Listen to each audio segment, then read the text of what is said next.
I'm here to teach you kickflips. That's my goal for today. After you watch this video, that you know exactly what you can do every single day to get better at kickflips and actually have a real chance to land it. I've been teaching skateboarding for the last 3 years, almost every single day. And I can't tell you how many people I watch just try kickflips over and over again and never make any real progress. There are a few of you specially talented individuals who hop on a board, try a couple, and they just start going for it, and then all of a sudden they can kickflip. But that is seriously less than like 1 out of 100. So the reality is, if you're watching this video, you are struggling with your kickflips and you're struggling even more with what to practice. I'm gonna break it down into 5 very simple drills that are all related to each other that will get you closer to kickflips. And the best part is, you don't even have to land kickflips to make noticeable progression. So it's gonna start with just a tail stop flick. As simple as that sounds, there is a lot you can feel with just practicing getting your shoe to slide on the board. Then a manual ankle roll. I know I can make this one look pretty easy, but I promise you it is not. Then a hidden gem, it's just the pump fake. I'm gonna explain why that's different than just a regular ollie and how that will really change the way you view your pop, then flick. That sentence alone might have changed the way you view it. Then we're gonna move on to half flips, just getting the board to roll over nice and easy. And then the beloved super flick. Woo! So let's start from the top and make sure you guys are doing this the right way. So you can start with your feet in a kickflip position. As a general rule of thumb, I say your back foot should be towards the toe side of the tail, and your front foot should be shifted a little bit towards the heel side on the middle of the board. Basically, if you could push on your back foot to turn backside, you can push on your front foot to turn front side, I'm happy. If both feet are turning front side, this can lead to some issues down the road that I'd just rather avoid. After we do a tail stop, we're first gonna learn how to put our shoe on the grip tape in a way that does a kickflip, okay? It's very common to just try to flip your ankle over and literally roll your foot. But I want you to think about this for 1 second, okay? Just pick your leg up and try to roll your ankle over to put your laces down. Our ankle doesn't have that much range of motion that direction, all right? And I know everybody, you're trying it under your desk right now or wherever you're watching this video, and you're realizing, yeah, I've always thought it was so hard to move my ankle this way and then flip it the other way. It's like, yeah, it's hard because it doesn't really work. Our ankle moves very well up and down, right? And our leg, our hips, do a great job of moving in and out, okay? So we wanna use those 2 motions to get this flick. So what we're gonna do is roll our leg down, and then use this vertical motion to get the flick, okay? Yeah, it's a little sideways. Let's call it diagonal, but you're not just flipping your ankle over and then flipping it back to do a kickflip. You're using this down, we can say up and across, mixed with your leg rotated, so now it's just flicking in the right direction. What we're gonna do a tail stop, okay? You should feel the bottom of your shoe against the grip tape. We're just gonna put our knee over our foot. This is the easiest way to do this is to drop our foot down, right? So now our knee is directly over our foot towards the ground. Then we're gonna roll our hip out and we're gonna push our foot down.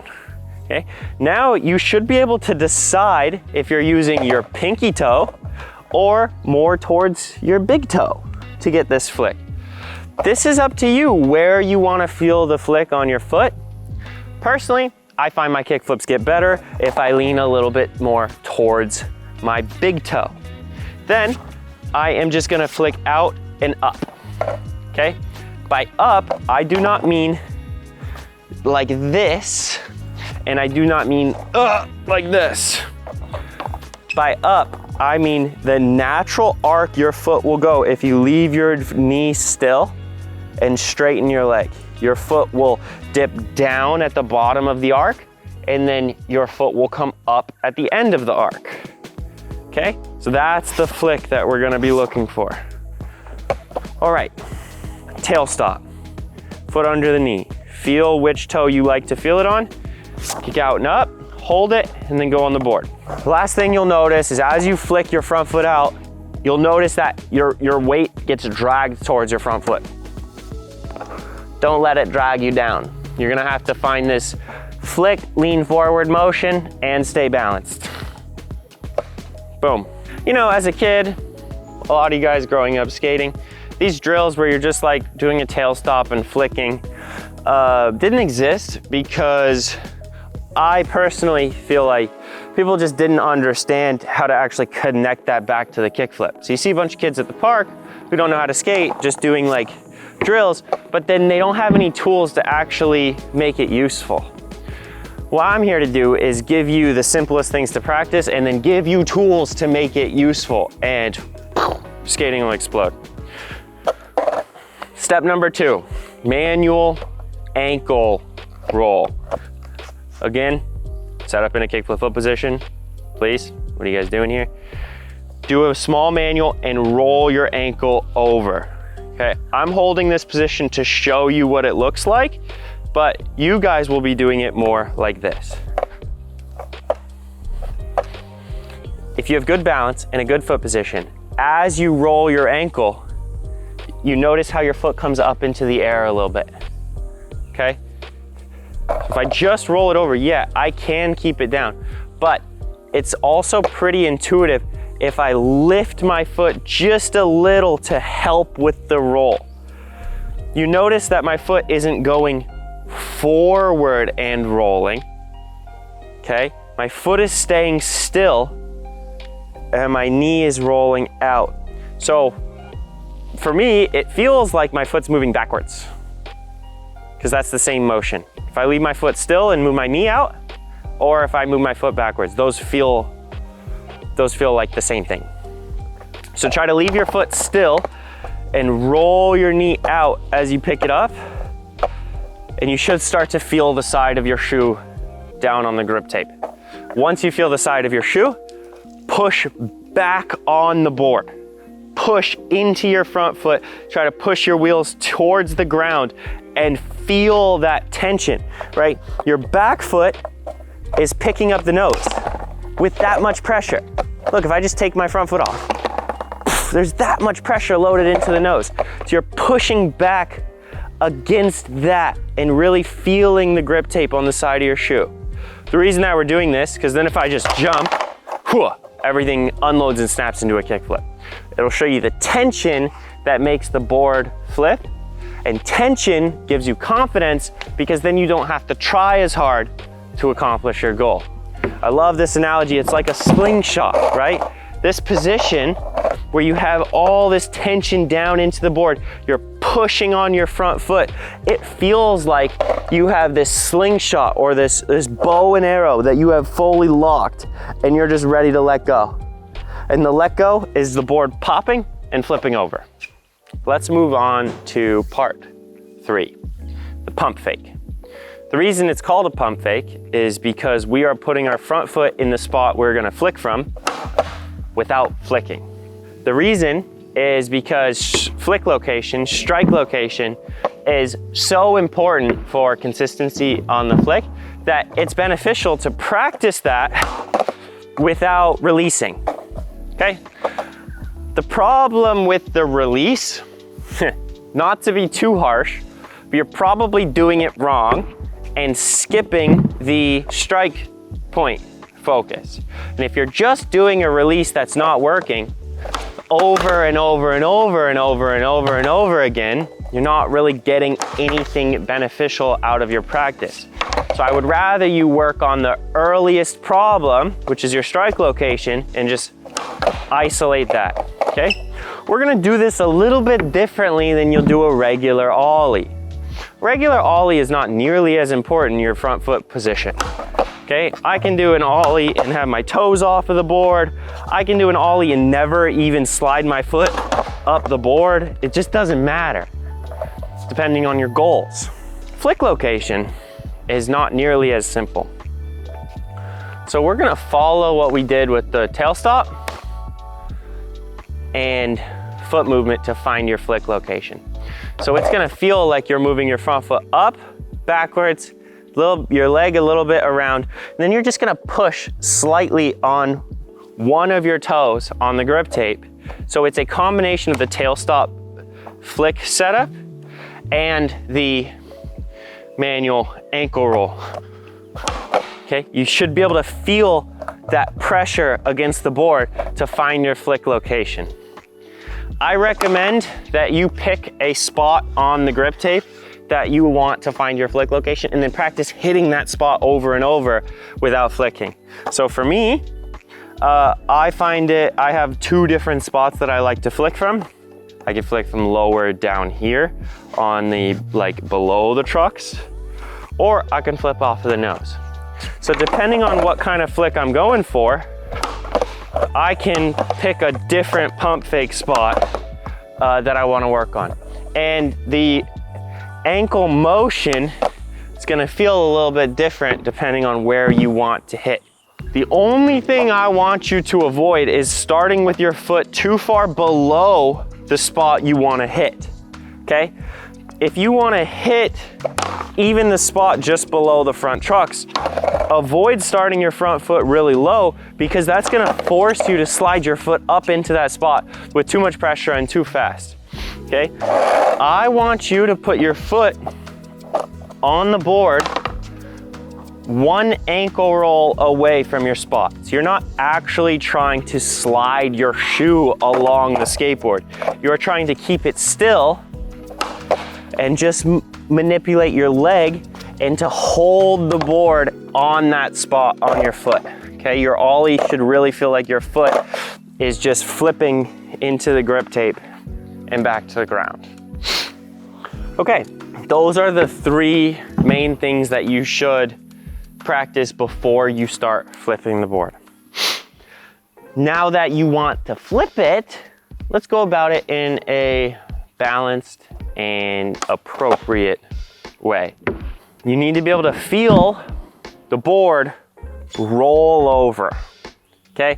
I feel like beginners and even intermediate skaters feel like kickflips are a very disconnected trick that it's really hard to flip the board, so they have to kick really hard. It's just not true at all.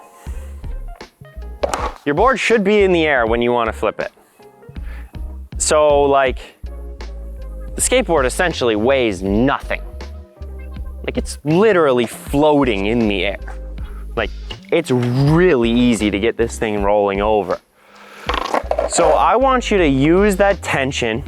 I want you to use that pump fake and do the minimum effective dose needed to get the board to start rolling over.